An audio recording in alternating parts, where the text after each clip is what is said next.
തെരഞ്ഞെടുപ്പ് കമ്മീഷൻ ഉൾപ്പെടെയുള്ള ഭരണഘടനാ സ്ഥാപനങ്ങളും കേന്ദ്ര അന്വേഷണ ഏജൻസികളും ബി.ജെ.പി താൽപര്യങ്ങൾ സംരക്ഷിക്കാനായി നിലകൊള്ളുകയാണെന്ന ആക്ഷേപം ശക്തമാണ്.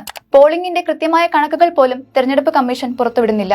അതുകൊണ്ട് തന്നെ ഫലപ്രഖ്യാപനവും അനന്തര നടപടികളും പ്രതിപക്ഷ കക്ഷികൾ തികഞ്ഞ ജാഗ്രതയോടെ കൈകാര്യം ചെയ്യേണ്ടി വരുമെന്ന കാര്യത്തിൽ സംശയമില്ല. കഴിഞ്ഞ ബീഹാർ നിയമസഭാ തെരഞ്ഞെടുപ്പിൽ കടുത്ത മത്സരം നടന്ന മണ്ഡലങ്ങളിൽ ഫലം പ്രഖ്യാപിക്കുന്നത് കമ്മീഷൻ മനഃപൂർവ്വം നീട്ടിയെന്ന് ആരോപണമുയർന്നു. ഇത്തരം പല മണ്ഡലങ്ങളിലും ബി.ജെ.പി നേരിയ ഭൂരിപക്ഷത്തിൽ വിജയിച്ചു. അർദ്ധരാത്രിക്ക് ശേഷമായിരുന്നു ഫലപ്രഖ്യാപനങ്ങൾ. ഇതിനെതിരെ ആർ.ജെ.ഡി പരാതി നൽകിയെങ്കിലും തുടർ നടപടികൾ കമ്മീഷന്റെ ഭാഗത്തു നിന്നുണ്ടായില്ല. കയ്യൂക്കും പണവും അധികാരവും ഉപയോഗിച്ച് പല സംസ്ഥാനങ്ങളിലും ജനവിധി അട്ടിമറിച്ചിട്ടുണ്ട് ബി.ജെ.പി.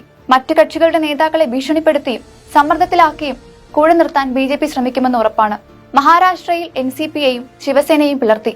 മധ്യപ്രദേശ്, ഗോവ, അരുണാചൽ പ്രദേശ്, മണിപ്പൂർ തുടങ്ങിയ സംസ്ഥാനങ്ങളിൽ കോൺഗ്രസ് നിയമസഭാ കക്ഷിയിൽ നിന്ന് കൂട്ടത്തോടെ കൂറുമാറ്റം സംഘടിപ്പിച്ചു. നിതീഷ് കുമാറിനെ വരുതിയിൽ വരുത്താൻ ജെ.ഡി.യുവിനെ പിളർത്താൻ ശ്രമിച്ചു.